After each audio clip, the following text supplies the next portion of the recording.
Ya, bismillahirrahmanirrahim. Assalamualaikum warahmatullahi wabarakatuh. Terima kasih pada teman-teman yang sudah hadir pada siang hari ini. Mudah-mudahan kita sehat semua ya teman-teman. Nah, pada pertemuan ini kita mencoba mengkaji lagi terkait dengan sejarah perkembangan koperasi di Indonesia.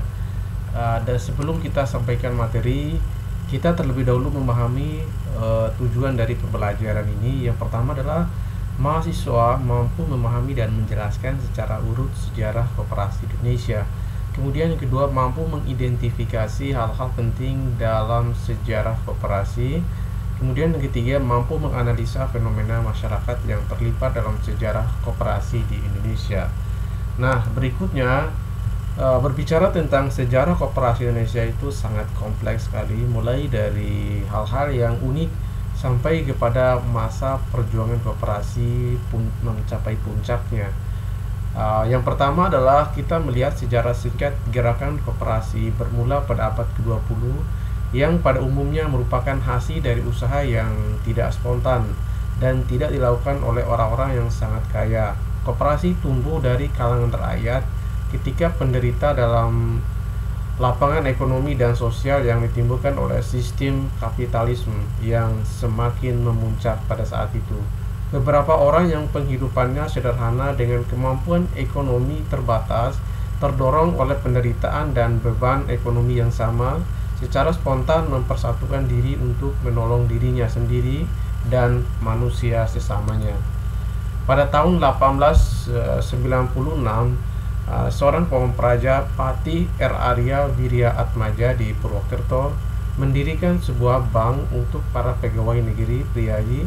Ia terdorong oleh keinginan untuk menolong para pegawai yang makin menderita karena terjerat oleh lintah darat yang memberikan pinjaman dengan bunga yang tinggi. Maksud Patih tersebut untuk mendirikan koperasi kredit model seperti di Jerman. Cita-cita semangat tersebut selanjutnya diteruskan oleh De Wol van Oosterwolde, seorang asisten residen Belanda. De Wol van Oosterwolde sewaktu cuti berhasil mengunjungi Jerman dan menganjurkan akan mengubah bank pertolongan tabungan yang sudah ada menjadi bank pertolongan tabungan dan pertanian. Selain pegawai negeri, juga ada para petani perlu dibantu karena mereka semakin menderita karena tekanan para penghijau. Ia juga menganjurkan mengubah bank tersebut menjadi koperasi. Di samping itu, ia pun mendirikan lumbung-lumbung desa yang menganjurkan para petani menyimpan pada musim panen dan memberikan pertolongan pinjaman padi pada musim paceklik. Ia pun berusaha menjadikan lumbung-lumbung itu menjadi koperasi kredit padi, tetapi pemerintah Belanda pada waktu itu berpendirian lain. Bank pertolongan tabungan dan pertanian lumbung desa tidak jadikan koperasi, tapi pemerintah Belanda membentuk lumbung-lumbung desa baru, bank-bank desa, rumah gadai, dan sentral kas yang kemudian menjadi Bank Rakyat Indonesia. Semua itu adalah badan usaha pemerintah dan dipimpin oleh orang-orang pemerintah. Berikutnya, pada zaman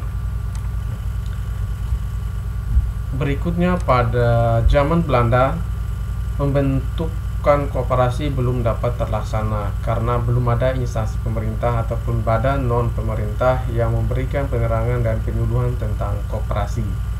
Belum ada undang-undang yang mengatur kehidupan koperasi. Pemerintah jajahan sendiri masih ragu-ragu menganjurkan koperasi karena pertimbangan politik, khawatir koperasi itu akan digunakan oleh kaum politik untuk tujuan yang membahayakan pemerintah jajahan itu. Pada tahun 1908, Budi Utomo yang didirikan oleh Dr. Sutomo memberikan peranan bagi gerakan koperasi untuk memperbaiki kehidupan rakyat. Pada tahun 1915 dibuat peraturan Verordening of the Cooperative Vereniging. Pada tahun 1927 Regeling Insolvency Cooperative.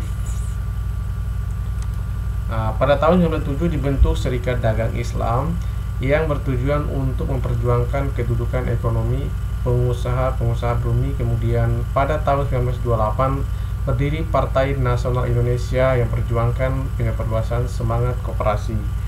Namun pada tahun 1933 keluar undang-undang yang mirip Undang-Undang Nomor 431 sehingga mematikan usaha koperasi untuk yang kedua kalinya. Pada tahun 1942 Jepang menduduki Indonesia. Jepang lalu mendirikan koperasi Kumiai. Awalnya koperasi ini berjalan mulus, namun fungsinya berubah drastis dan menjadi alat Jepang untuk mengeruk keuntungan dan menyengsarakan rakyat Indonesia. Setelah Indonesia merdeka pada tanggal 12 Juli 1947, Pergerakan Koperasi Indonesia mengadakan Kongres Koperasi yang pertama di Tasikmalaya. Hari ini kemudian ditetapkan sebagai Hari Koperasi Indonesia. Koperasi Indonesia menurut Undang-Undang nomor 12 tahun 92 didefinisikan sebagai badan usaha yang beranggotakan orang-orang atau badan hukum koperasi dengan berlandaskan kegiatannya berdasarkan prinsip koperasi sekaligus sebagai gerakan ekonomi rakyat yang berdasarkan asas kekeluargaan.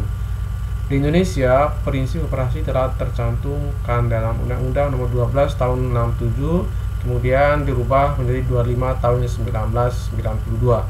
Prinsip koperasi di Indonesia kurang lebih sama dengan prinsip yang diakui dunia internasional, dengan adanya sedikit perbedaan, yaitu adanya penjelasan mengenai SHU, sisa hasil usaha. Kemudian berikutnya bahwa koperasi saat ini juga yang perlu dipahami oleh teman-teman sudah punya aliansi kooperatif internasional yang beranggotakan lebih dari 118 negara yang mempunyai anggota koperasi aktif lebih dari ribuan koperasi yang tersebar di seluruh Indonesia. Hal ini kemudian mengilhami bahwa koperasi di dunia ini menjadi sebuah solusi bagi peningkatan kesejahteraan ekonomi masyarakat. Nah, koperasi juga kalau dilihat dari sejarah tadi bahwa koperasi telah mengilhami gerakan-gerakan sosial lain, karena jiwa koperasi menginspirasi para tokoh-tokoh baik tokoh ekonomi, tokoh politik ataupun tokoh-tokoh budaya untuk bersama-sama bergerak mengembangkan dunia koperasi yang semakin mampu menjawab tantangan kehidupannya mereka pada saat itu. Dan hari ini pula lahir berbagai macam koperasi-koperasi yang banyak dan beragam, baik dari sisi asas koperasinya yang tentunya ada asas konvensional maupun asas koperasi syariah. Hal ini mengindikasikan bahwa dunia koperasi di Indonesia sudah semakin maju dan diharapkan mampu menjawab tantangan kehidupan ekonomi masyarakat. Berikutnya bahwa koperasi dikembangkan di Indonesia khususnya adalah karena tantangan kehidupan ekonomi masyarakat pada saat itu yang banyak sekali membutuhkan sentuhan-sentuhan baik dari pola pasca panen maupun pra panennya. Nah, dalam konteks awal di mana pada saat itu adalah panen padi atau pertanian padi. Nah, ketika panen mereka akan kehilangan daya tawar gabahnya, karena itu berdampak kepada penurunan dari harga gabah tersebut. Nah, kemudian pasca panen juga koperasi membeli gabah dari para petani itu untuk menjaga kestabilan harga gabah sehingga kesejahteraan petani bisa tetap dikembangkan. Kemudian pra panen, petani juga mengalami hal yang cukup sulit di mana harga bibit padi pada saat musim tanam itu harganya sangat tinggi, sehingga ini mendorong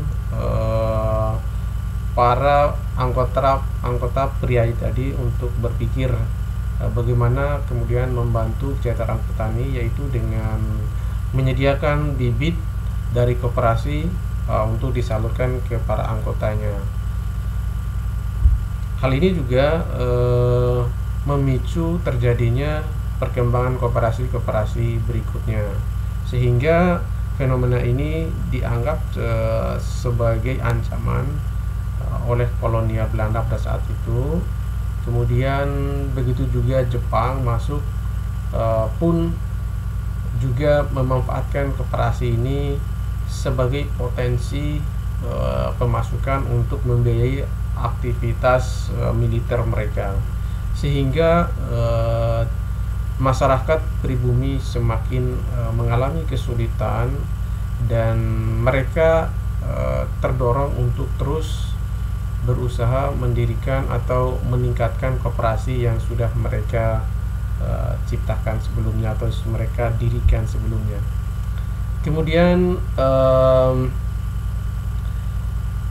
terkait dengan fenomena koperasi dijadikan sebagai alat perjuangan, ya memang ini ada indikasi ke sana karena koperasi pada saat itu tempat berkumpulnya para anggota koperasi yang tidak hanya membicarakan kehidupan ekonominya, tapi juga menyinggung intimidasi atau kolonialisasi yang dilakukan oleh para penjajah, dan mereka berharap untuk bisa di kemudian hari menentukan nasib kehidupan ekonominya sendiri dan menjalankan kehidupan sosial budayanya secara bebas, dan mereka terus berkreasi, dan harapan inilah kemudian mereka menganggap koperasi itu oleh penjajah sebagai ancaman dalam